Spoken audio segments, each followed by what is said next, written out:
Thank Please you, ma'am. go ahead. And I welcome everyone. Thank you for joining. Well, first of all, to everyone, a very warm welcome and namaste.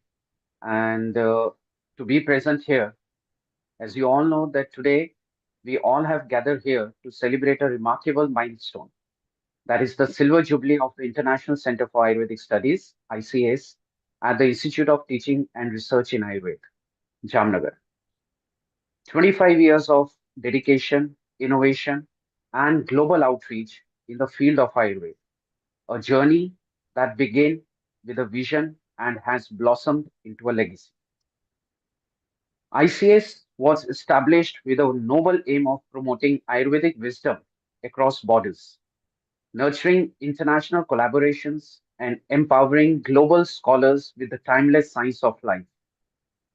Over the years, it has become a beacon of excellence, bridging cultures and healing traditions through education, research, and practice.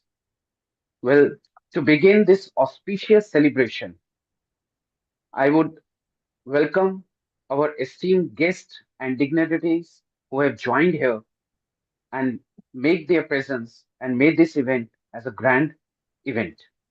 Now, I would call upon Dr. Mandeep Goyal, Dean International Studies, ITRA, Jamnagar, to kindly welcome and address all our dignitaries over here. Over to you, ma'am. Thank you, Dr. Sushant. Am I audible? Yes, ma'am. Yes, yeah. Yes. So, very good evening to all my friends and my senior teachers who have joined this alumni meet.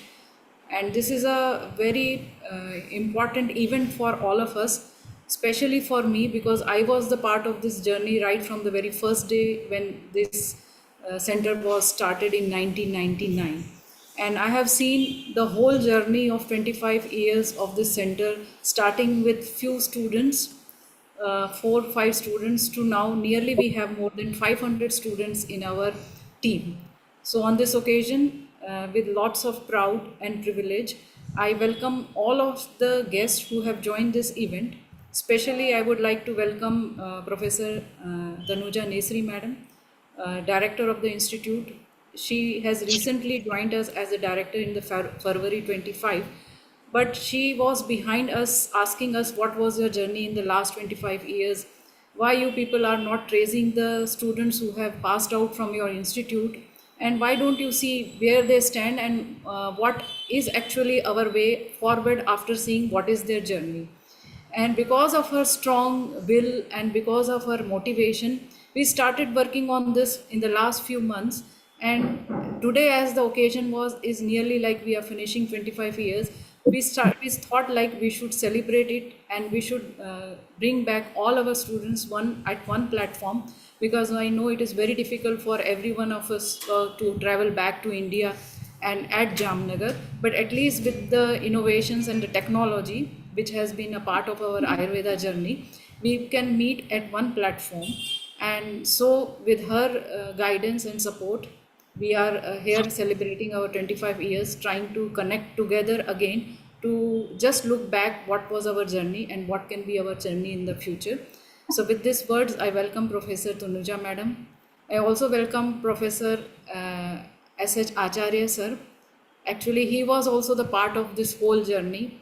He was director of ICS for many years, and I had also worked under him and had got lots of experiences in the teaching, education, research, and clinical practices. And all of us has benefited with his guidance. And till now, I think so, he's still in touch of most of the students, international students, and he is also always a motivational person, saying we should talk to our student, we should see how they are growing, and we should trace the journey of them. I welcome you, sir, in this meet. I also welcome Dr. Thank you. Anupama Madam if she has joined. She will be also sharing her information and experiences related to the uh, journey of the international students at different countries. And also, we have with us today uh, Dr. Pratap Chauhan sir. He is the founder of Jiva, and he has got lots of experiences, and he will be also guiding our students how they can flourish with the information of knowledge of Ayurveda in true sense in different countries. And all other friends who have joined, especially my students. Today, I could see many of my students whom I was teaching in late 90s or 2000 early years. And I welcome them all on this platform. And I hope that this is just the beginning of coming or reconnecting back. And we will continue to do so, learning from your experiences, and from your experiences what we can do best in the future, how we can join more and more people to spread Ayurveda in true sense. So with this remark, I welcome all again those who have joined, all our dignitaries, guest speakers, and even the persons who are being associated with us as a MOU partner of the ITRA.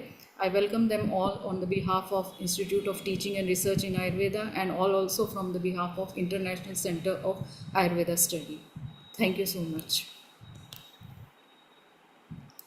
Thank you, ma'am. Thank you. Yeah, and just With a minute, yes, Sushant. Yes, yes, Sushant. I just appreciate and congratulate before we begin. This is Dr. Tanuja Nesari, and I welcome our esteemed speakers also today. Pratap, um, Dr. Pratapji Chauhan, our trained philosopher, guide, and we can say, and he has traveled almost every country across the globe. And it's our great honor and privilege that he is with us. And our senior, like Pramandeep, you are there since day one, and I think our mentor, Dr. Acharya, he's also from day one, so he's with us. And all the speakers and Anu, she will also join from California. They are our MOU partners. So I just hand over to Dr. Mandeep, Dr. Sushant, Dr. Neha, Maitri, and entire team. And I appreciate within short time you have done. So I will not be in between, but I just wanted to appreciate everyone for their time. It is a good morning, good evening, and good afternoon, everything together. So that's why I just wanted to appreciate your time and connecting together. So please go ahead. So I wish, and let us celebrate this. Silver Jubilee is not a joke. It is a 76 countries, I am told, coming together for the, and it's a formal, official BMS, MD, and PhD and short-term, long-term courses. So it's really great. So each and every scholar and every country representative, I hats off to you, and I just appreciate. Let us begin. Thank you, Dr. Sushant. Sorry to bother a bit in Thank you. between. Thank you so much, Thank you, ma'am, madam, for for your joining. kind words. So It I will means be a lot silent to us. listener, and I will like to listen to each and everyone carefully so that you will Sure, tell ma'am. us what are the challenges, issues, and what is the journey ahead. We have to take it forward through INI, Institute of National Importance. So I look forward to listen to your words carefully. Thank you.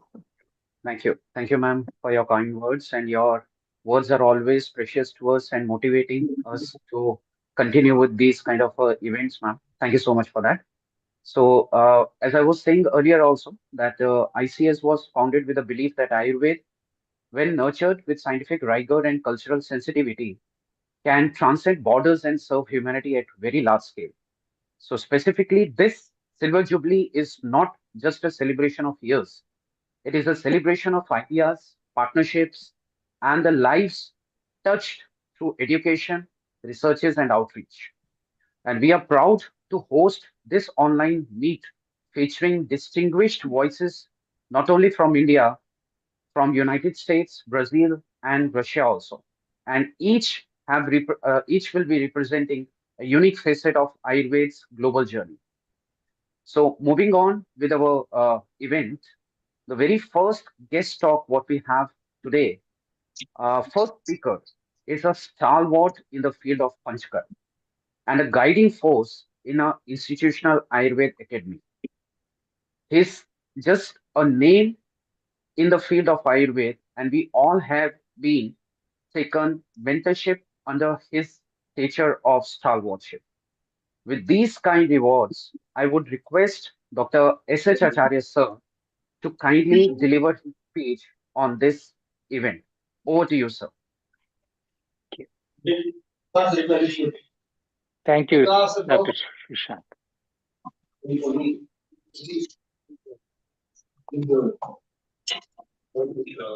Hello to everybody. Am I audible? Yes, sir. Okay. Yes, that's wonderful. That has been seen. Yes, as just now, I am so happy, first of all, to see that the International Center has reached celebrating this Silver Jubilee. I'm really proud and really congratulate all of you, the entire team of ICAS, the organizers, Dr. Neha, Dr. Mandeep, and the others. Particularly, I'm really happy that this event has come up with the able guidance of the present director, Dr. Tanuja Nesri. Yes, as I see that we have grown up at large, now all over the globe, we have our people everywhere. I am asked to speak a little bit on what is the status of Ayurveda. Actually, to speak in precise, the status of Ayurveda in international level is our own students who are trying to do Ayurveda everywhere throughout the globe. This is the status, actually. This is being achieved by the Jamnagar Institute. This is what I would like to say. Now, can I have the slide, Dr. Sushant? Are you monitoring that, how it is?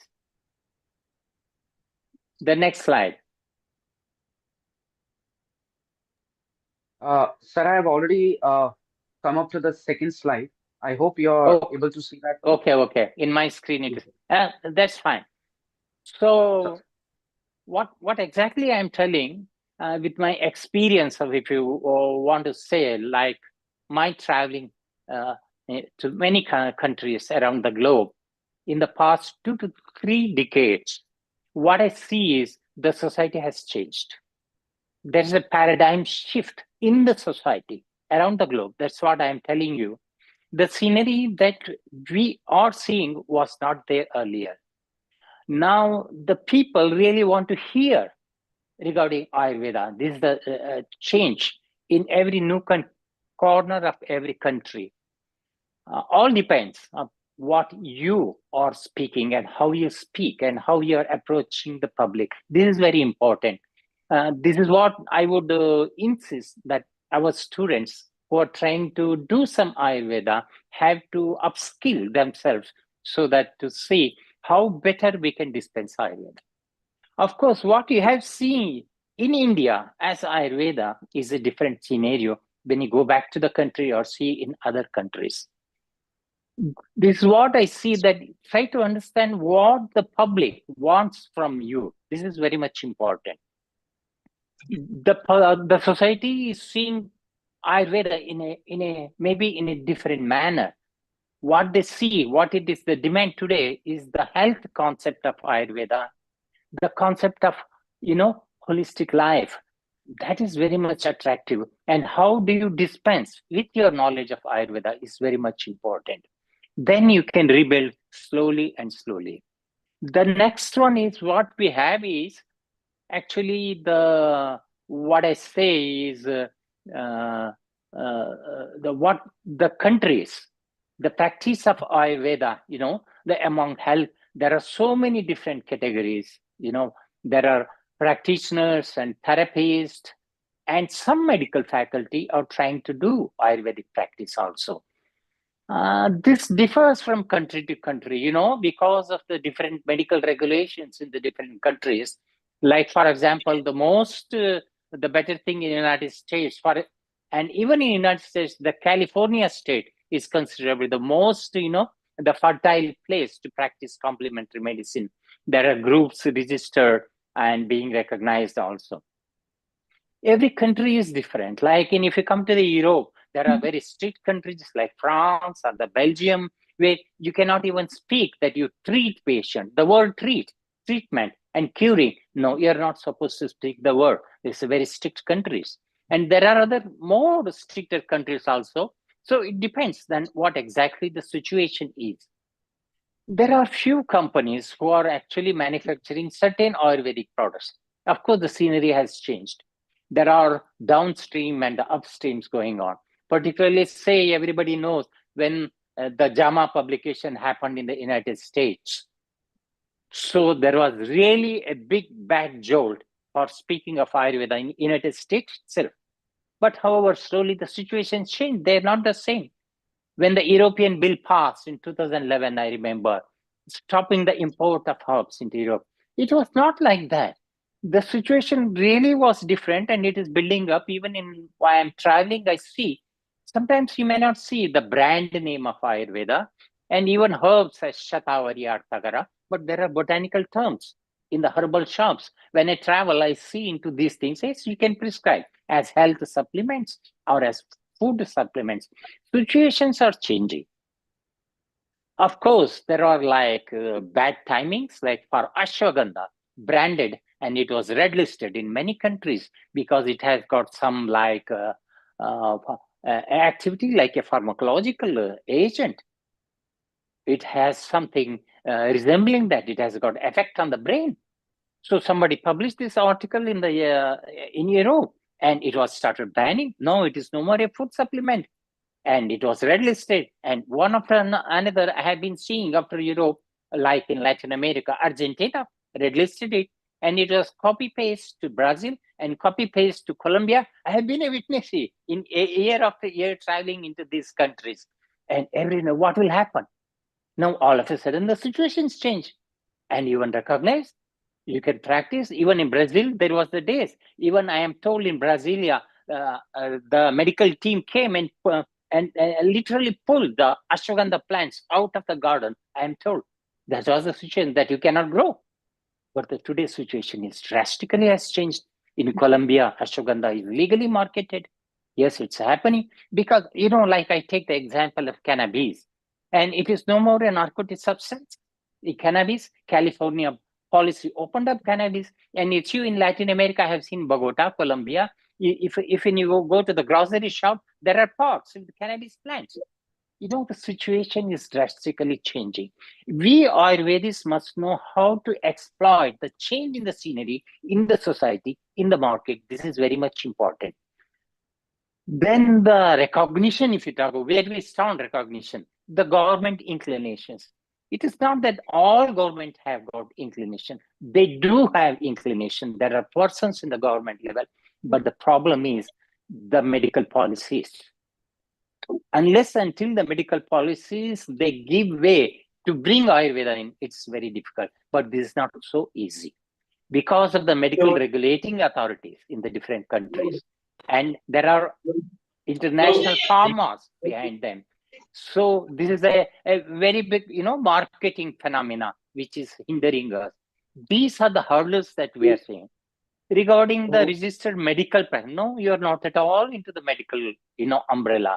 Yes, health practitioners, different countries have some groups, association recognized. They can register, like in California, I have told, in Australia you have, even in the UK you have that. You registered and you have the limitation of practice of Ayurveda. Yes, that's a good coming up happening. Insurance companies and recognition, this is just coming up in few countries, like insurance for your professional practice and insurance for the medical claim of the patient. This is slowly coming up. This is a good scenario that is happening. And not all countries do reckon. It all depends. Like I say, my experience in Cuba, within a couple of years, Ayurveda was brought up into the scenery. There were gazetteers recognizing Ayurveda. They successfully opened a Panchakarma hospital under the Ministry of Health in Cuba, and it is still working there. This can happen. This happened because Cuba is a different country. The situation may not be same in other countries also. This is what I would like. We have got a lot of groundwork to do. I consider all our students, you are the army of Ayurveda for us. And the entire institute, like Jamnagar Institute, is backing you. Be in touch, be collaborating, having a feedback. Always, even when I travel, I always try to touch with our students abroad. Some of them, this, and to help them, encourage them how to dispense Ayurveda in the public. So our Ayush ministry also helping. Government to government dialogue is the most thing. But what we are lacking is documentation. Even you people practicing in different countries have a practice of jotting down. Even a one single person you treat, you gave, you prescribe. What is the feedback? And try to have the documentation. This is going to do a big thing in near future. And of course, encouraging the international farmers, because we consider that these are the farmers are the hindering thing. Then to encourage them to produce, there are already companies. Even in the United States, I know there are a few companies manufacturing. One of the Ayurvedic companies, but in botanicals. That's the only exclusive example. Anyway, nobody is like that, that they have online complete Ayurvedic bag. But you cannot expect this to happen everywhere. At least some few herbal things we can encourage the farmers and to promote them, that you give the formulations, and this thing can be done that will be beneficial. And then the most important, lastly, which I want to speak is the public. This is what I have been doing. Whenever I travel in different countries, I ask my people or my host to arrange a public talk for me. I call it as Ayurveda Satsang. See, this is the root of civilization. You have to water the root of civilization. You talk, even you people, many of you know, my public talk on Ayurveda Satsanga is free. No token fees, nothing. I want maximum people come and listen. I have seen people have good ears. They want to listen, good talk, and open-minded people are there. I have been talking to the medical groups, authorities in the medical universities in different groups, paramedical groups. I have been doing some training workshops also to general health workers also. And by this way, slowly, you can percolate and you can establish yourself into what we see as Ayurveda as a medical system and practice. It may take a little bit longer time, but still there is huge ground for all of you to make the practice. So this is all because within the 10 minutes, there are so many things to talk, but I'm really happy that I am invited to talk to you. I am really have the heartful congratulations for all of you for this alumni meet and the Silver Jubilee celebration. Thank you. Thank you, one and all. Yes.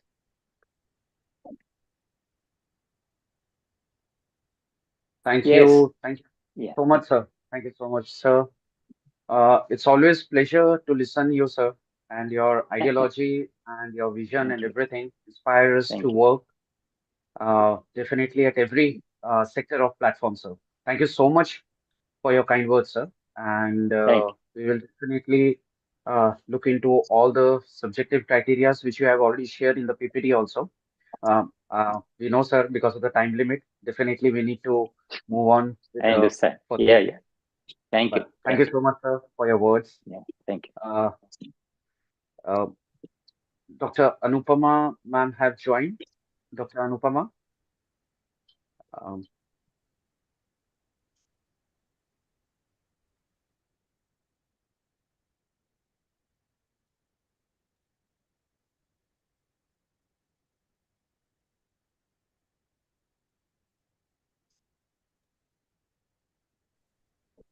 just a minute.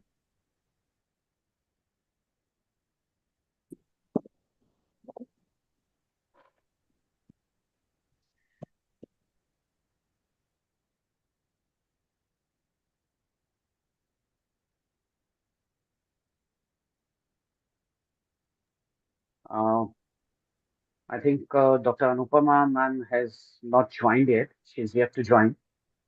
Uh, I think we'll take the another session for ma'am. Okay. Moving on. The another speaker, what we have, a very renowned speaker we have with us. I don't know how to introduce her, but our speaker, Dr. Pratap Chauhan, sir. He's a pioneer in bringing Ayurveda to the masses, a founder of Jiva Ayurveda, an international figure, and his talk, rather, I would say that his vision and narratives in terms of digitalization in Ayurveda and community outreach had made a great stand, not only in the India, but at the international level also. So With this mark, I would request Dr. Pratap Chauhan sir to deliver his talk at this event. Dr. Pratap sir, over to you. Thank you very much. And am I audible? Yes, sir. Absolutely, sir. So, namaste to all of you, and a very good evening to people in Jamnagar, respected Director Madam, and all the faculties, and all the dear students and alumni. First of all, I am really honored to be part of this very good event that you have organized. It's a great initiative because so many students have passed out, and it's a good idea to get in touch with all of them. And also, congratulations for the 25th anniversary of the International Center for Ayurvedic Studies in Jamnagar. I know that, I think we all know that, especially Jamnagar itself, the Institute of National Importance, and also ITRA is a place where you can see science and spirituality meet together. I put it like that, or we can say like the ancient knowledge with modern science. So Jamnagar definitely has been the center of this. And from classrooms and clinics in Jamnagar, the knowledge has moved to far off places, to Europe, to North America, South America, Africa, Middle East. I meet some Ayurvedic doctors from Jamnagar in Japan. I think there's quite a few of them there. I meet sometime, and I would say that all of you who are alumni of Jamnagar, you are true pioneers. You came to India decades ago, driven by the curiosity and to have, because you had faith in a science which talks about balance, which talks about harmony. Many of you, I'm sure you would recall that you studied Sanskrit shlokas, learned Panchakarma, tasted some Trifala and Dashmula. So I think maybe you remember those years when you came here and you lived the philosophy of swasthasya swasthya rakshanam and aturasya vikar prashmanam cha. And of course, by returning back to your own countries, I would say all of you are like ambassadors of Ayurveda, carrying this ancient wisdom into the societies which has no idea about Ayurveda. They never heard of what is a dosha, what is vata, pitta, kapha, or what are dhatus. But interestingly, what I have seen in my travels for last 30 years all over the world, wherever I went, even if they didn't know anything about Ayurveda, people were interested in this so-called healing science of balance and well-being. They had some idea like how can we really become healthy and happy, not only at the physical level, but also at the mental level. And I think over the last 25 years, we have witnessed remarkable transformation as Professor Acharya was just mentioning. Ayurveda has gained a lot of global recognition and even supported by now WHO traditional medicine strategy. And as we all know that the WHO traditional global center is now being also operated in Jamnagar. In addition to this, that we cannot also forget that the great job done by our Honorable Prime Minister Shri Narendra Modi ji by creation of Ministry of Ayush. And in that ministry, there's so much work has happened, to globalize Ayurveda. Pharmacopoeias, research councils, standardized education, all this has been going. So there is a great change, and lot of things have changed. And yet we can still say that the knowledge is there, but in many countries, because you are not living in India, most of you are living outside of India, Ayurveda is still not recognized as a medical system. The practice, somewhere some nations allow it as a herbal system, somewhere it is called a wellness therapy. Some people call it like some kind of a Ayurvedic specialist, and in some countries they don't even permit to practice Ayurveda, especially in some European countries. But this diversity in regulation is both as a challenge as well as an opportunity for us, because it offers us a chance to make Ayurveda like more known to the community there. And of course, this gives us also a chance to think how we can bring Ayurveda into our country. Like, for example, I work in a small country called Lithuania. I've been working there for 25 years. And with great efforts now, finally, we have been able to, convince the health ministry there, and they have recognized a special like Ayurvedic specialist thing. The parliament yet to have a draft. They will draft some kind of a legal format for that, but that's how we can definitely do in many countries. So one thing is we have to understand the law of the land. This is very, very important. I'm this would like to suggest to all the alumni. And legal awareness is not a limitation.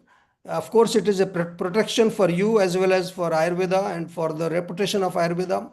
So there are a few points how we can pursue this and how we can spread Ayurveda more authentically in our own countries.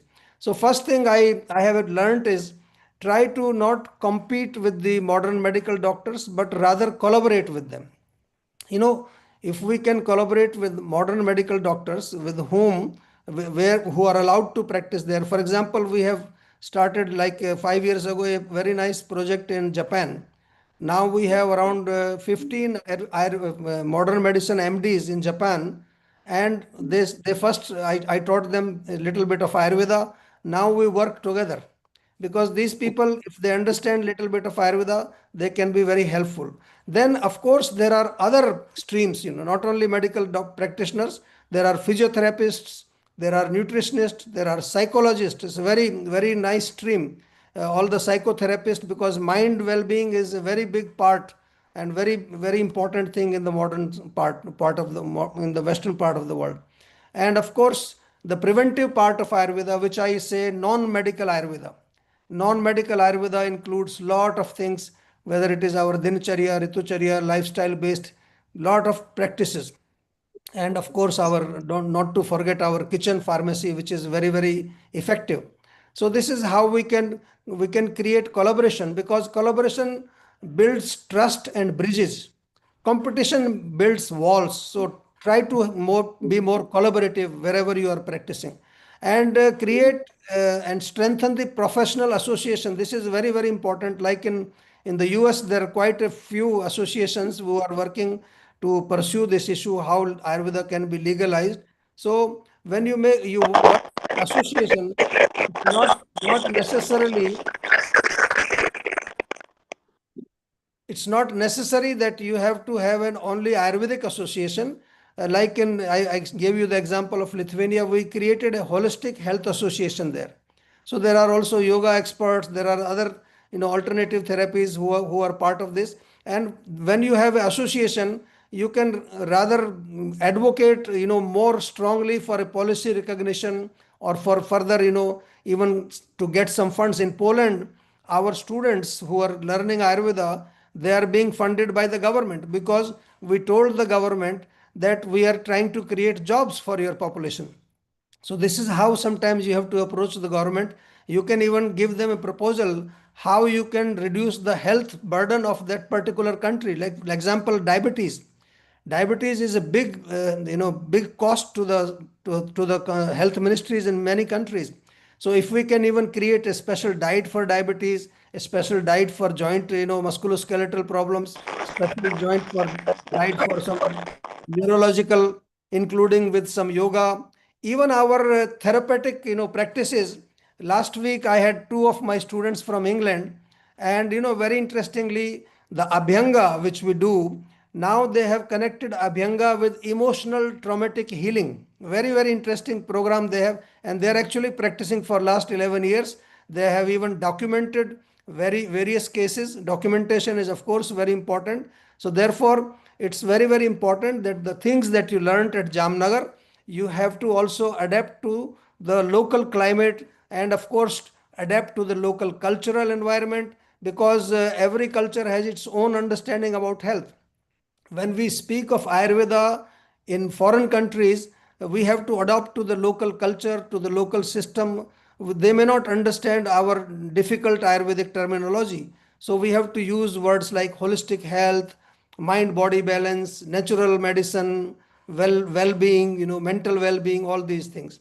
And one thing which I have initiated also in some countries with the Ayurvedic practitioners and even the local herbalists, especially in Europe, is how they can work with the local herbs. Local herbs, if you pick up the local herbs and try to, study their rasaguna, virya, vipaka, and prabhava.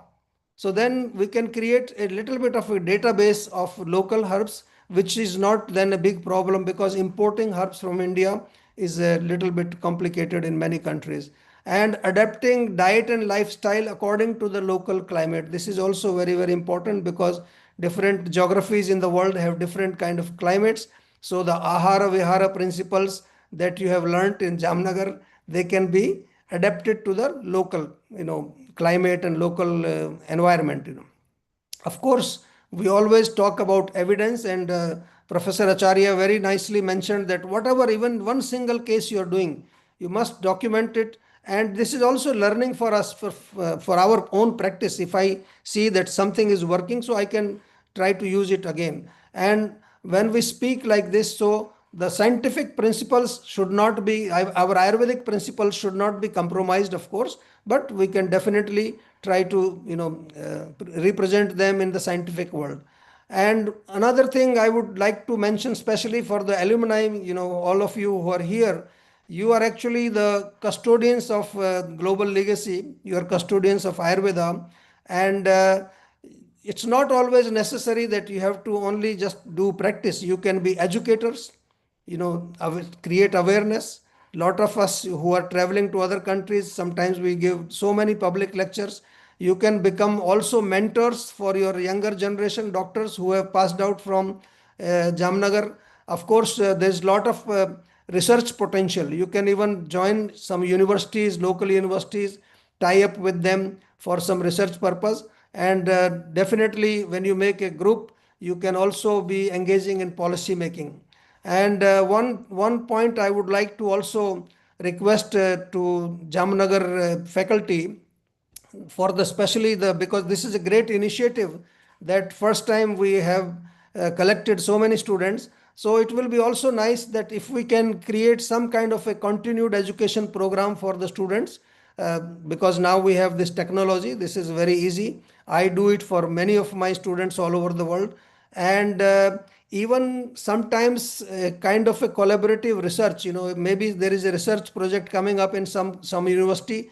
If we already have a graduate there from our institute, Jamnagar Institute, so we can appoint this person to be a research collaborator there. And of course, a global network of all the students, maybe a WhatsApp group or whatever, it should be there so that people can exchange they can share their experiences, they can share their case studies, or they can share whatever challenges they are facing. And I would say, finally, maybe a vision for the future. The Ayurveda has a great future, and I can see that in next decade, Ayurveda will be more and more required all over the world. But all we need is we need to be very authentic. We need to be responsible that we do not let Ayurveda dilute, like we have seen with yoga. Yoga has become so much diluted now. There is beer yoga, there is also naked yoga, there is boxing yoga. So we have to be also very careful not to let such things happen to Ayurveda. So with that, I would also just finally like to thank again the faculty, and especially Tanuja Neshri madam, for inviting me for this talk. And may the light of Dharmantri guide your work. May you continue to heal, teach, and inspire wherever you are in the world.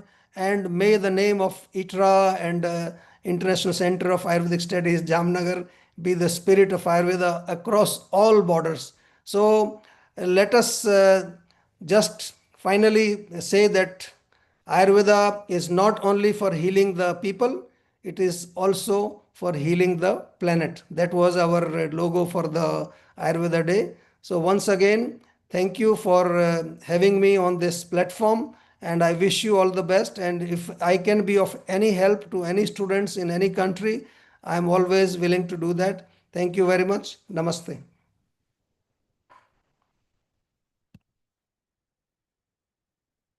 Thank you so much, sir. Definitely, your words have made a impression among ourselves, and your talk always gives a new vision and heights in understanding what exactly we need to do in our future aspects. So, as you have rightly said, sir, it's not only about the practice, it's also about the education, research, and the academic part, what we need to look into it. So definitely the lifestyle orientation parts and everything what you have just talked about, we will definitely look into it, the perspectives. And one thing I would like to just add on here, sir, we have an international WhatsApp group with the ITRA ICS. We have been coordinating all the communication through that, and we will be looking into the masses in the future aspects also. Thank you so much, sir, for your kind words, sir. Thank you so much. Thank you. Um, With this note, I would like to ask Dr. Anupama ma'am if she has joined over here. Dr. Anu ma'am, well, we've been trying reaching her, but it seems that there is some problem in the time zone over there, and some technical issues have been seen. So, if Dr. Anupama ma'am, if you have joined, I would like to look into that. If you have joined, we need to take your talk for this session. Okay, okay. Uh, we'll move our session further. So we also have like we just discussed in the earlier session that with the guest speakers we also have MOU partners with us, and International Center for Ayurvedic Studies has proudly partnered with the institutions worldwide.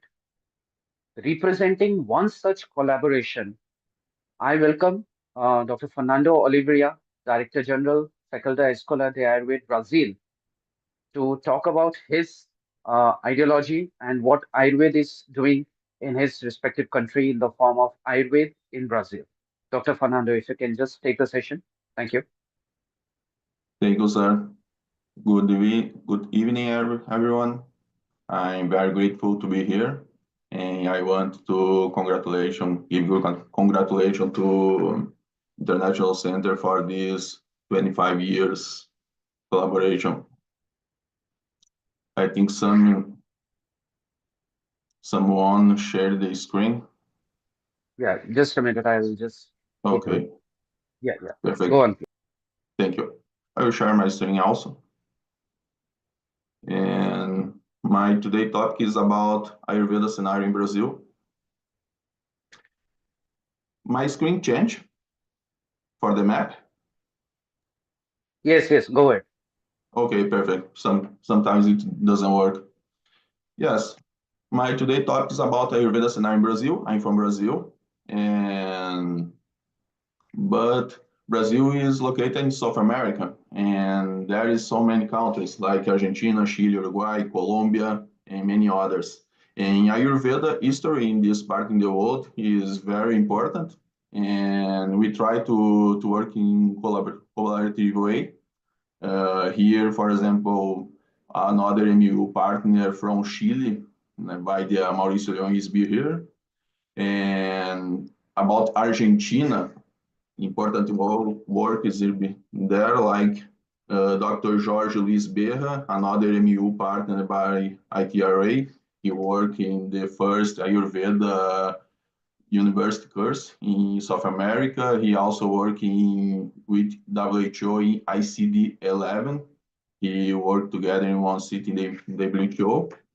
And in Brazil, Ayurveda start, the first activity we think is around 1970 decade, like one workshop with Acharya Bhagwan.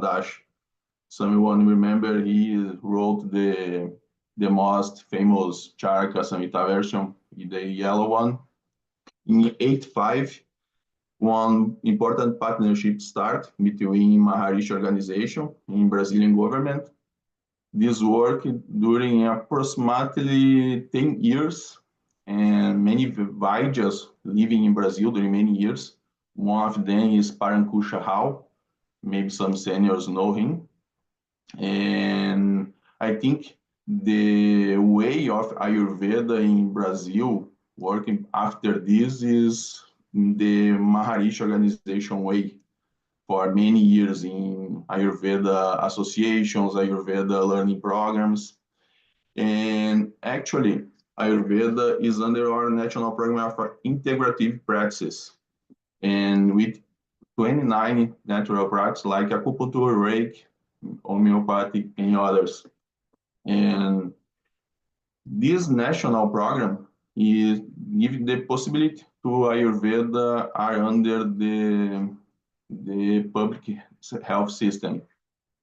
But actually we don't have a specific standard guidelines to do this, but we try to give the law projects are under process in Brazil Senate. The last year was in keynote speaker in Brazilian Senate to support the law to give a regulation of our profession, like Ayurveda professional therapist. And actually, we don't have standard guidelines and other, but Ayurveda is there. And about our story, about my institute. In Brazil, we have many institutes of Ayurveda, and Big Works is here. And we try to give you our collaboration in Brazil for education and learning programs. We work since 2013, and more than 1,000 students graduate in therapy, Ayurveda therapist course and postgraduate programs. We start with 18 months program. We increase this to 3 years program, 4 years program. And during these last 12 years, we change many times our programs, like the necessity of the students. And these 1,000 students, I think actually 200 are around 20% working with Ayurveda. In others, study just to self-knowledge. And in these 12 years, we work in 11 state capitals in all parts of Brazil. Brazil is a big country. In 2022, we became the first Ayurveda college in Brazil, regulated by government. In the 1 year after, we got approbation by Ayurveda bachelor degree under Ministry of Education of Brazil. It's a 5 years program. We try to follow the BMS syllabus in India, and very important program. Some students is here also. These courses start since 2 years ago. The first batch are in the second year. We also have the publisher. We can see some of books we translated. The first one is the standard guidelines of Ayurveda treatment, published by Ayush first in India. And this is free book. We give the free online version to everyone. And another 3 books, Ayurveda Principles and Practice of Panchakara by Dr. Mandip, Ahara, important book of this information, Padartha Vinyana by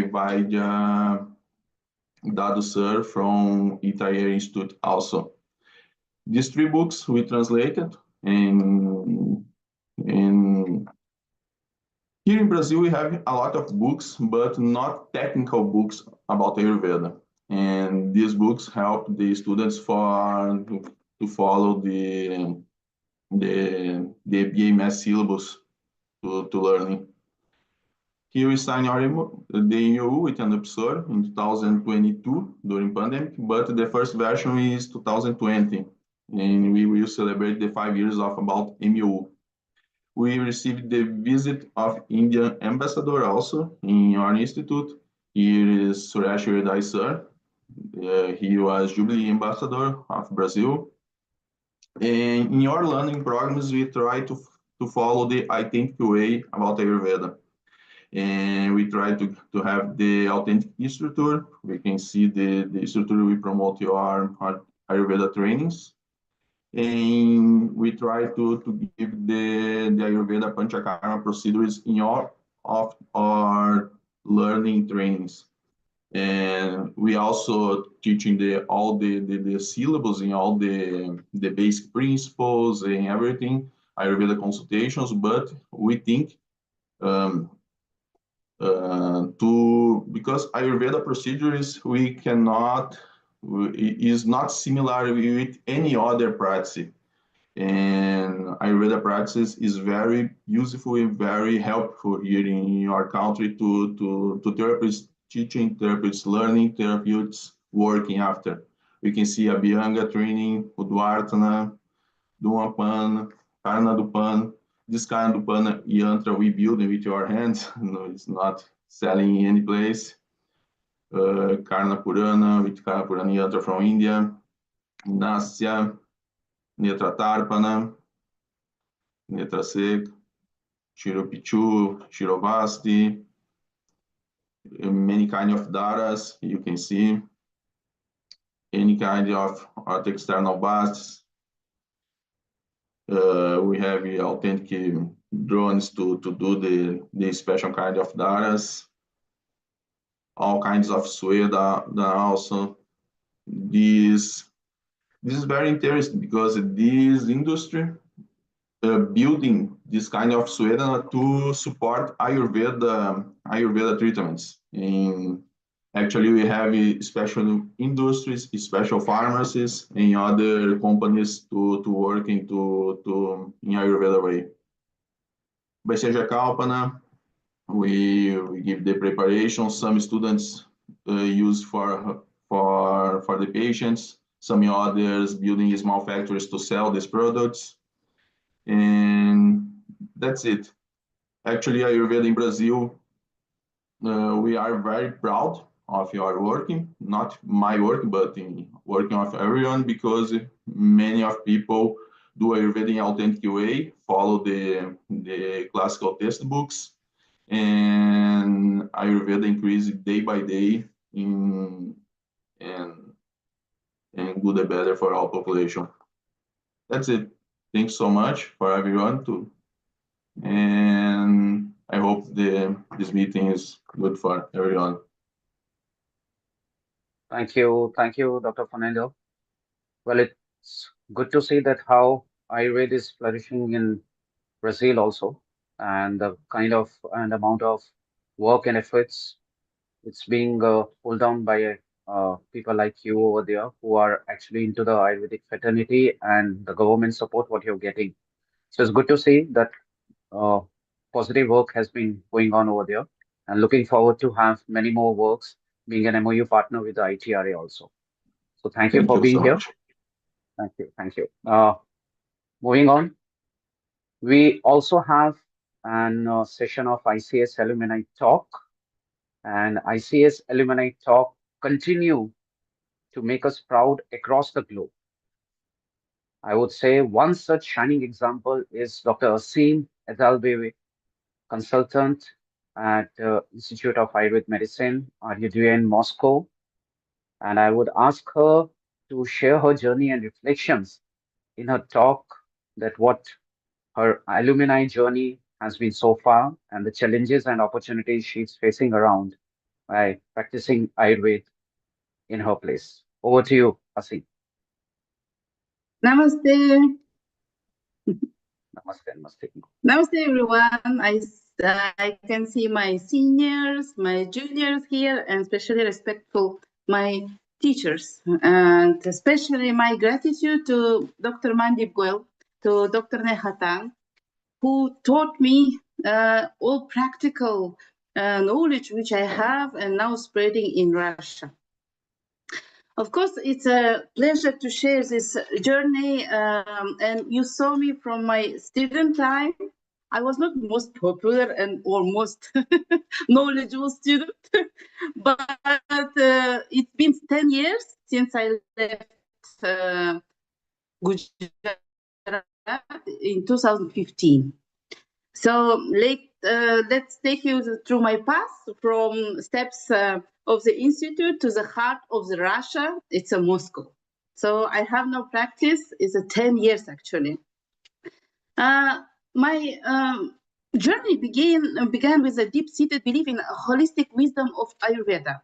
We, of course, in the institute, we were immersed in the classical text, All of you know Charaka, Sushruta, Ashtanga. We learn to see the human body not as a machine, but as a unique constellation of the 5 elements, 3 doshas. It was time of idealistic learning. We believe that with this profound knowledge, we could help anyone achieve balance. Actually, the opportunity was the gift of a paradigm that saw the interconnectedness of everything: diet, lifestyle, season, and mind. And I was impressed actually, because I'm a modern doctor. I'm MBBS doctor who have a pediatric knowledge. So I'm a pediatric doctor in modern medicine. And after I was disappointed actually in the modern medicine, because there was more challenges, and I was thinking how to get this answer, how to treat not only the disease but a person itself, so to bring the health, and answer was in Ayurveda. Then after I graduated from Gujarat Ayurveda University in 2015, I came to Russia. So, and what challenges I saw first, because in 2015, actually, it was not so popular in Russia, but there was my seniors who actually already started to practice in Russia since 1986, actually. And what first I saw, Ayurveda was as like an alternative label, because in Russia, modern allopathic medicine is established, it trusted. Ayurveda was often grouped with like a wellness trends, as before speaker said, that it was like something, it was another vision. It was modern vision of Ayurveda. And most of them, they were thinking that it's like a esoteric magic. So we came, in magic, we will give some pills, or we will tell some mantras, and everyone will be healed. But actually, it's not like that. So convincing people this was a serious, time-tested medical science, actually. And we put actual daily effort to do so. Second challenge, it was a quick fix mentality. Russian winters are harsh. Who was in Russia, they know. And life can fast-paced in cities like Moscow. People often sought immediate solutions for problems that had built up over the years. They wanted a pill for their stress. They wanted a pill for week-long fix for chronic digestive issues. So I explained to my students and to my patients that is a journey. Ayurveda actually is a journey of transformation, not a quick transaction. So we need a little bit patience. Third challenge, it was sourcing authentic herbs and medicines. This actually remains a significant operational challenge. Importing these high-quality, authentic Ayurvedic herbs involves complex regulations, customs, as you know, and the constant threat of delays. Because even now, if we order something from India, as my patients from India, so it needs minimum 3 weeks, and sometimes till the 3 months to get this medicine. So this is actually a big challenge. Fourth one, it's a cultural and dietary translation. You cannot simply tell to a Russian to stop drink, for example, black tea or coffee, because it's a source of the warmth and comfort. And actually, you cannot tell them to avoid hearty, heavy food during winter. So I had to learn to adapt principles of Ayurveda to Russian people. Instead of hard telling no, I learned to suggest when to drink tea, not with the meals, and how to cook actually traditional Russian foods properly. So we can add some spices like cumin, coriander, fennel. So make it more Agni friendly, as I call it. So to make Agni grow and this fire always light up in the body of our patients and students. And fifth and last thing, as a challenge, which I think it's a translating concepts like a prana, agni, or ama. It's not just about words. It's about conveying whole philosophy of Ayurveda. So explaining that ama is not just toxins, but undigested metabolic waste that clouds the mind and body. It's a process of education in every consultation. So every consultation in my place, it takes almost like 45 minutes or sometimes 1 hour, because I'm trying to explain everything. What is it Agni? What is your dosha? What is constitution of your body? So I believe I could work 10 years here. And I'm working Institute of Institute in Ruden University, if you know. And now actually I opened my own academy. It's an institute which called Academy of Integral Medicine.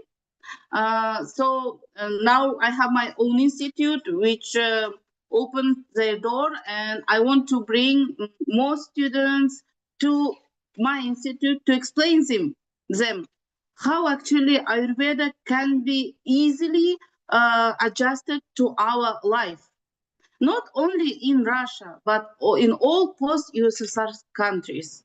So this is my way. And now I'm a head of department of Ayurveda in our institute.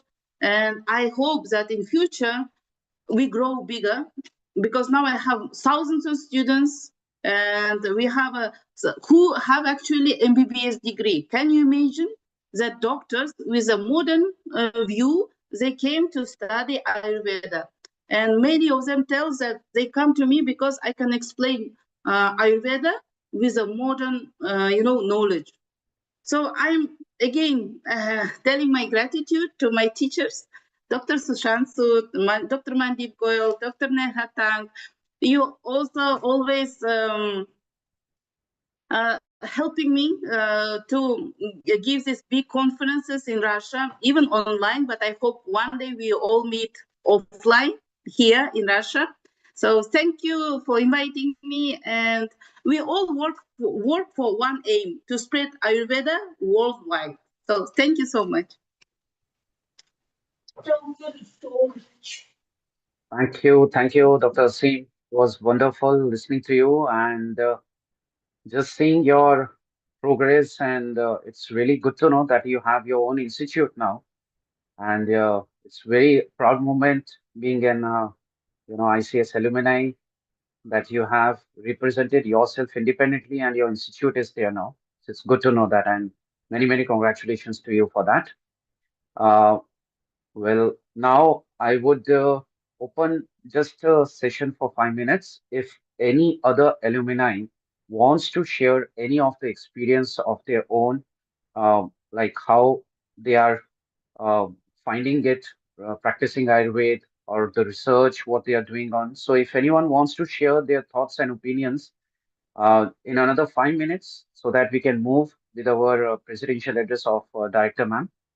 So if anyone wants to share their opinion, kindly unmute themselves and please share the thoughts and opinions, what you are having, and the practice what you are having at your own, independent countries.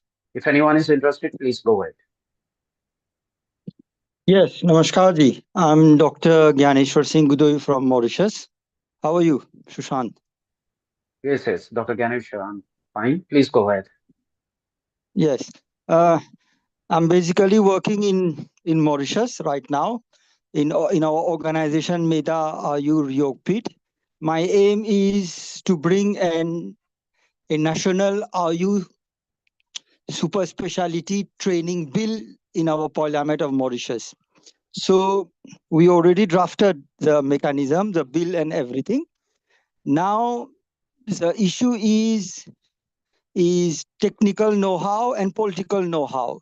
I'm sharing, if we want to make better things to run in any country in the world, we need to have policy framework that touches the simple people at the grassroots level.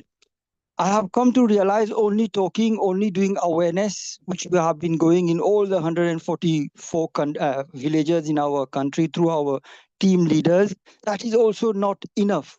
We need to have legislature regulation, which are political decision. We are technical people, and there on the other side, there are political people. So the challenge comes now to us is how we bring this technical know-how on a regulatory framework so that when this regulation is done, we don't face problem in the health ministry or in the other ministries or with parastatal body. We just go like a technical authority and we start executing. So it is very much important everyone who has learned Ayurveda, after your technical know-how, you need to bring legislation.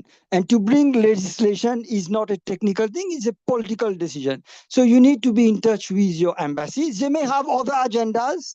You may be working as an NGO. They may be working with the respective countries, with the equation there. You may have the equation of seeing the reality in your country, and you see this is the best way, which may tally or may not tally, but still you need to enforce the aspect which is needed for the public, that bring popularity.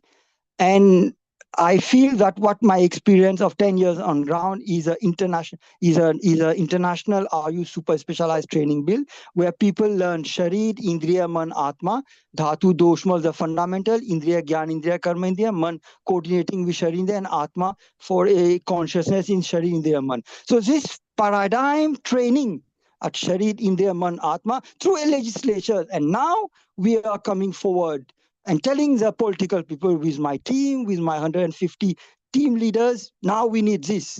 You want, it's good. If you don't want, we are going to make it. And if you are not going to make it, then we will create a system. If we need to create a political party, we will do it and we will go and move it forward. So this is a way how I feel things will move in a very concrete way. You being a national institute at Jamnagar, you will be having your own restraint. Your director will be having your restraint. The Ministry of Ayush will have, embassy will have an equation with the government of the respective country. But seeing all these things, if things is good for the people, you will need to work on an equation so that things with your political people or without a political, you will need to sort out and move on. And making legislation that connect to people and training RU like Sharid in Yemen is a very good idea. And this can be taught with other foreigners, doctors in replicating. Stop Thank you. only Thank you. talking and Thank you, doing Dr. awareness. We Ganeshwar. need legislature. Thank you. Dr. Ganesh, I'm sorry I'm stopping you here because of the short-term time we have. Thank you so much, definitely, for your views and opinions. I appreciate that, and we will definitely look into that purpose also. Just another 2-minute session for if any other person, if any other alumni wants to share.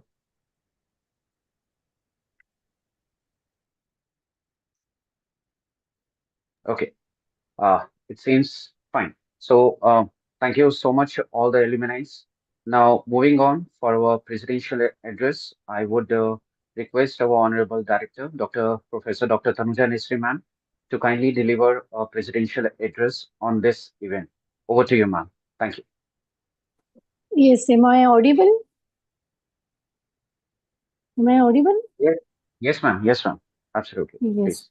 At the outset, I would like to congratulate and thank all the speakers, esteemed speakers, for sharing their insights. And I think it is the starting from Dr. S.H. Acharya, Srinivas Acharya sir. These are when we say that Ayurveda says that the Ayurveda is codified into one sutra and the mantra and the explanations Shabdashaha, Shabdashaha, Vakyashaha, Vakyarthashaha. So whatever your one word is a sutra for everyone. to take forward. So as you mentioned that Ayurveda, each and every case is to be documented. So we really have taken this message forward that it is really needs to be documented. A single case tells us many things, a single case series. So whatever you say, so that's, I think it's a take home message for all our esteemed dignitaries who have joined and all our alumni, because it is within 25 years, it is 670, more than 600 students and 70 countries. So this is as the Pratap Singh Chauhanji mentioned, that it is not only custodians, but I say the ambassadors of Ayurveda in every country. So it's our moral responsibility. And then it is, these are all sutra and the code, what you have said, that how we take it forward. Secondly, sir, what I appreciate yours, what I have taken this take home message is that it should be authentic principle, theory, and application. So, principles of Ayurveda, but applications can be different to customize to each and every country's political and cultural requirement. That's what you said. But as you said, it should be like it should be imbibed in the civilization. So at Ayurveda satsang, that word I took it from your speech, sir, that Ayurveda satsang should be done, because Ayurveda is a chikitsa sutra. So it is like chikitsa chatushpad is are required for promoting Ayurveda in its true form as a health system. As in India, we have health ministry. We have more than 700,000 vaidyas, paramedical staff, infrastructure. But what is more important is it is the 80% of the society people.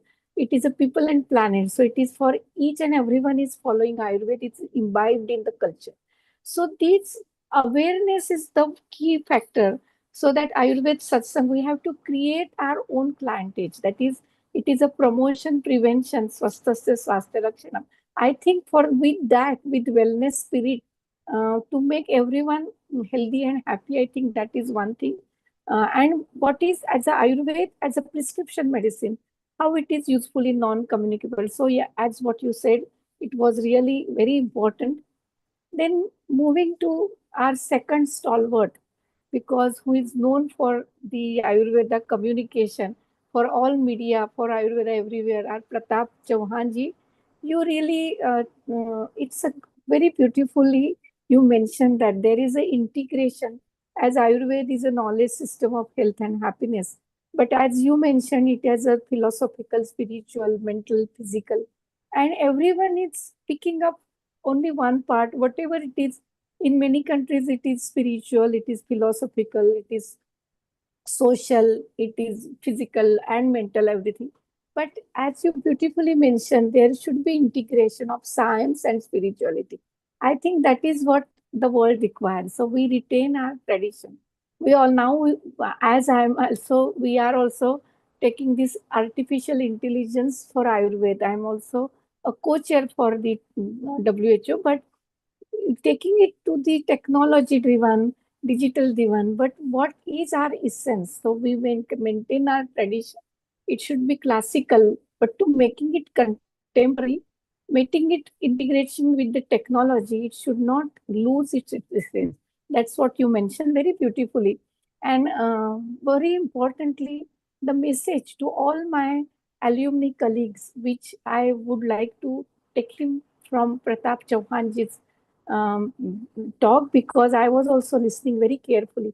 These are the stalwarts, those who tell us that is their experiential wisdom for more than 3 decades. But this is the pulse of wisdom, maybe one sutra. This is like a sutra, how we take it forward. So, as you mentioned, is Ayurveda is a part of a cultural diplomacy, even in India. It is a soft power, it is a soft strength, and the what we can say, the gift to the entire humanity and to the entire planet as well. From this land, It is the gift to the entire humanity. And this is even in the cultural diplomacy and the policy paper which Ministry of Culture has developed. So Ayurveda has been included as a soft strength. And exactly what you mentioned, you narrated many examples from Japan to different small countries, how we have to integrate. So even though we are more orthodox and rigid to our authentic principle, but the practices and to maintain it, to like integrate it with the existing health culture, I think we have to create the diplomacy. So what you, the lessons you have is a Ayurvedic diplomacy, how we create. That's what I understood from your presentation, Pratap Chauhanji. And that's how the diplomacy of Ayurveda you mentioned. And also, very importantly, you mentioned it, it is not the competition.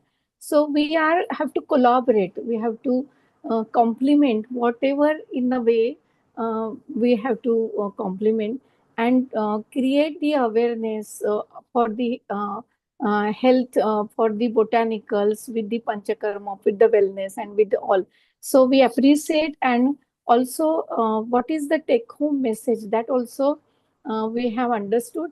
And as you really mentioned, that is very very important, and we'll take it that we even with the embassies, and more importantly we can collaborate. But as you mentioned that this is a dynamic process, and through Zoom and various digital platform, the CME for our alumni, once it is connected through ITRA, through ICAS. So once you are only 4 and 5 years, it's just beginning. But more when you are in your professions, you face day-to-day problems, issues, and how we overcome it. And there are many upcoming updates which are also in the Ministry of Ayush, in the traditional system of medicine, in TCIM. So maybe since you are involved in, you are completely engrossed in developing Ayurveda there. So don't consider that you are alone. We are a team and a family. So wherever you require support as an institution, but this ICAS ITRA is one family, and it's a big support you have. You are a part, you are a proud alumni of this institute of national importance, that brand you carry. So wherever you are there, you are representative, ambassador, and you communicate us, and we are there to support in all forms, whatever you want. So this CME, continuous medical education, connecting each other always. This is a beginning celebration of 25 years. But from Pratap Chauhan sir, I take it as a message for us. And maybe we will create every month. There will be one CME, maybe Mandeep, Neha, Sushant, Maitri, for all of you. This is a task we have to take forward. Maybe someone from every country can represent, like we had the Brazil, Fernando, then we have from Russia. So there are all the countries will take forward, and then we can also share the updates what we have. I think this is what is required. I also appreciate International Center, Study Center, Dr. Mandeep, Neha, Maitri, Sushant, and everyone, and that we had just loud thinking after I joined. There should be a registry of all our 600 students, what they are doing, whether really they are following Ayurveda, or they have a different version of Ayurveda, or where there are any issues. What is this status now? So from that we just have the vision for next 10 years at least. So this was our loud thinking, to create a registry, to create a database, and updates us. So I thank each and everyone for responding to our call, and that's why, in spite of your busy schedule, you are here. Then I also congratulate Fernando from Brazil, because what the starting from our collaboration, official collaboration, you shared with Anup Thakur, and you shared also Panchakarma and other pictures. So these are very heartening to know that we have our extension centers. That your center is an extension center of ITRA, I can say, because you are the principal and the application, the practices, very authentic, but most modernized you are following. So I'm very happy. Congratulations, and whatever for the expansion plan you have, I wish all the best. And wherever you feel that ITRA, and anyone from ITRA you feel, then we will be there as a support. So I wish you, and this is like us what we celebrate. Our wish is that our students and the scholars from ITRA should excel. That is our biggest wish for this celebration. So that's what you have fulfilled, and everyone is fulfilling. Then from Russia, our friend, and she also mentioned, and I'm very happy that you are the representation of a true integration from conventional medicine to Ayurveda. And this integrated practice you have started in the Russia. So I congratulate you, madam. Uh, After the Fernando, we have Asim that you also mentioned, and it's nice that all your colleagues, students, your junior, senior, along with your teachers, we are all celebrating this 25 years. Anu, I'm sure there must be some issue with her, but I know that she is also very passionate about recognizing Ayurveda as Chinese medicine, and the other medicines are recognized in South Southern California University. As a director, she's also very passionate, and we are the official partner. So I'm sure we'll get next time. She will also be with us to share her experiences. And Sudhir Joravanji, because when we started our center with the visionary leadership of Dr. Kurup, then Dr. Baghel also, Dr. Das, and Anup Thakur also took forward. And you are one of the first from official Inamura, and then you are also one of the few early students from ICCR with the support of ICCR. You have also completed your BMS, MD, and everything. And as you mentioned, that our students learn Sanskrit and Vat, Pit, Kapha, and everything authentic Ayurveda. So, and you are also trying to convince and create the diplomacy with the political will and in the society. So what you have shared your louder vision, we are there to pursue it from the ministry side, that we assure you. And soon it would be also recognized in the government. It is already there, but whatever super speciality you wish, that we will be with you.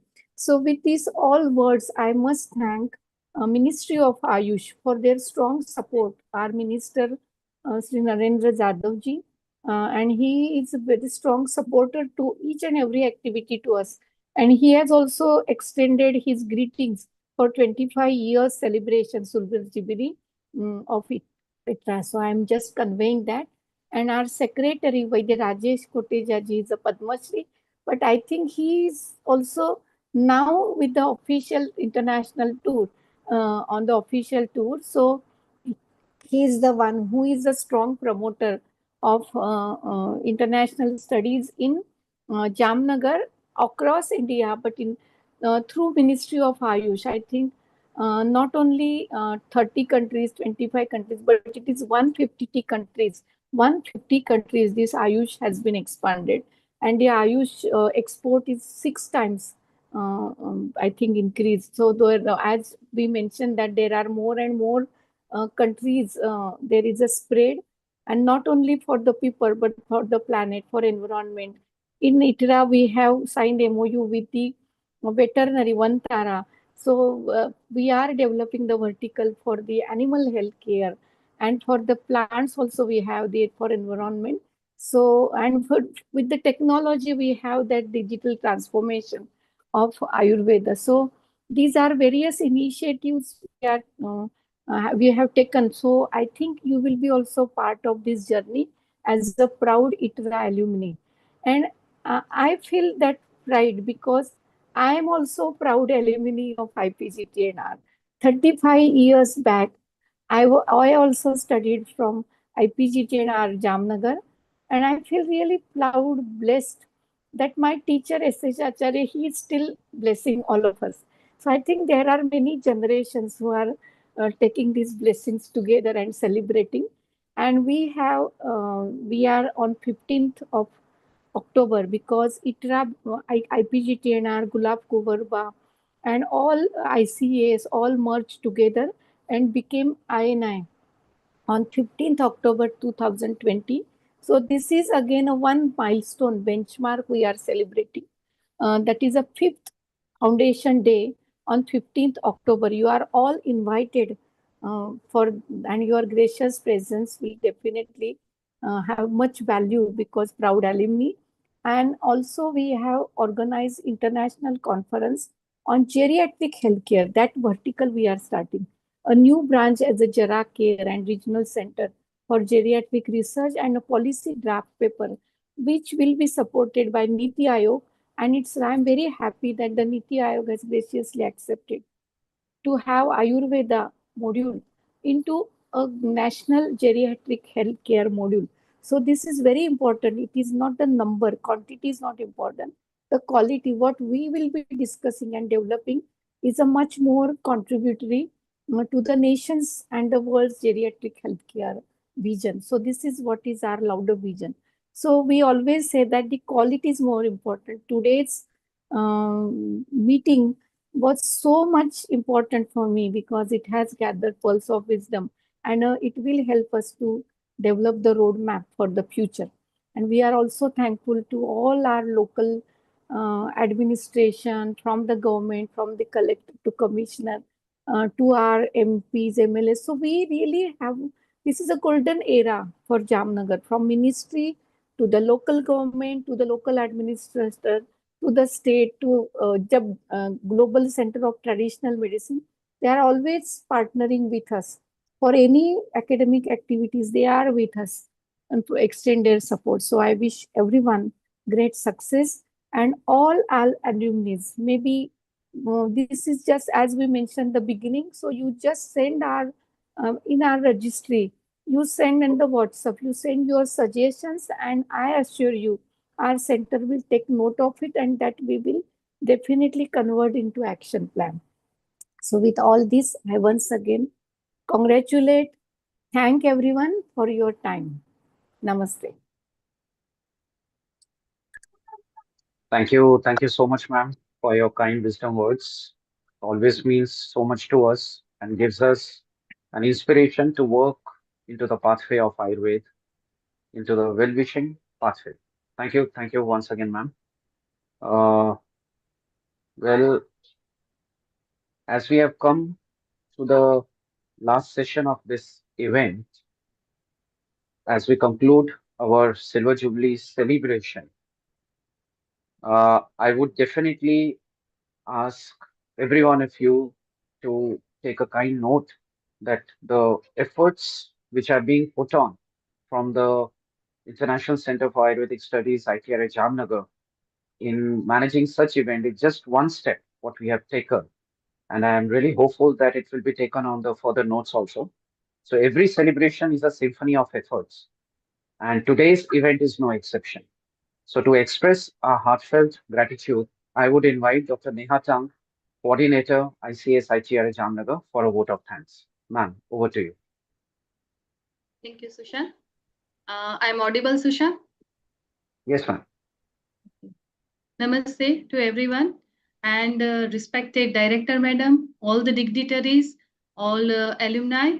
I'm very happy and overwhelmed to see all my students, and all this credit of organizing this alumni meet, as our Dean International, the Mandip ma'am told, that goes to our respected Director Madam, Professor Tanuja Naisri ma'am, because it was her first suggestion when she joined, that why we cannot gather all the students at one platform.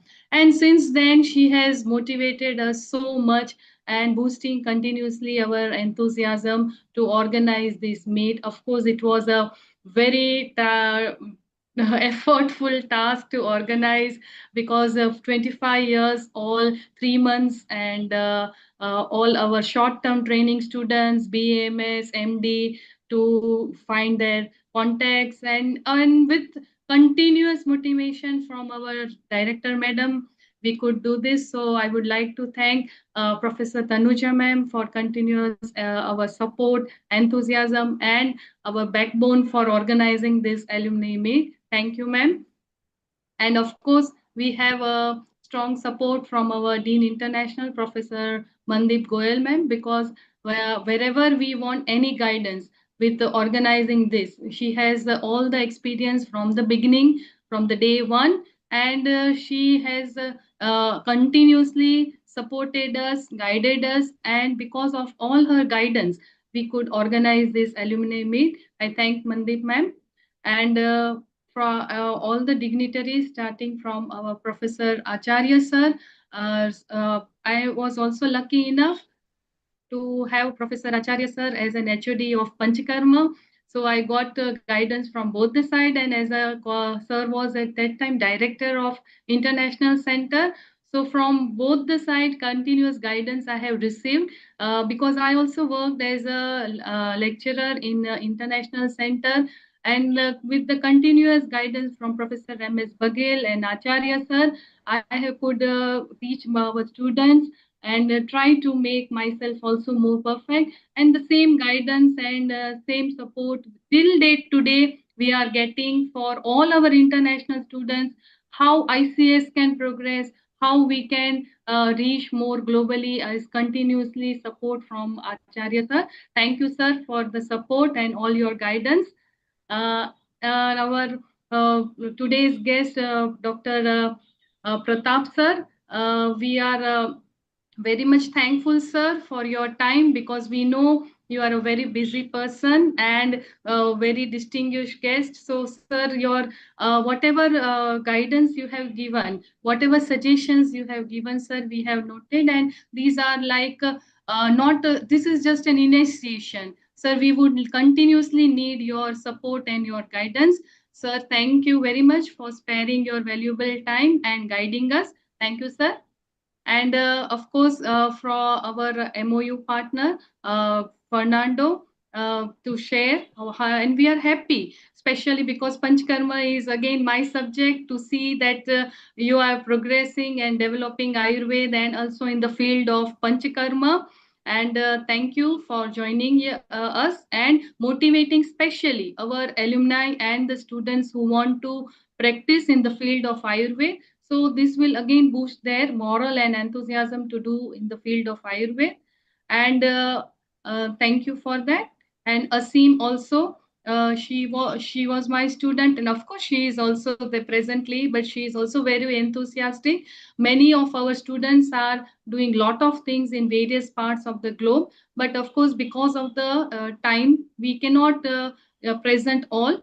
And we have also tried to collect some video feedback, some articles for the souvenir, and we will be shortly sharing to you, because all this will be launching on our foundation day, as the madam said, on 15th of October. So we would be sharing all these memories also. Thank you. And last, Dr. Shushant also for conducting this, and all the one who joined here. Thank you to all the alumni. Thank you.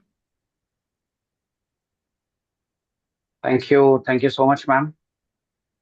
So, as we conclude this Silver Jubilee celebration, let us carry forward the spirit of Ayurveda, holistic, inclusive, and timeless. We all know that ICS has completed 25 years of excellence, and the journey ahead is even more promising.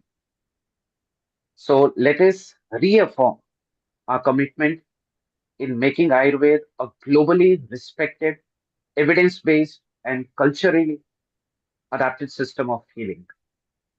International Center for Ayurvedic Center and ITRA will continue to serve as a lighthouse for integrative research, capacity building, and international collaborations. Thank you to all our speakers, participants, and institutional partners for making this Silver Jubilee truly memorable.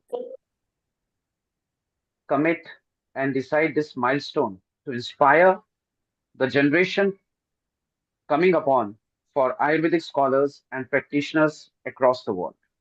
So, with this remarks, I conclude the session.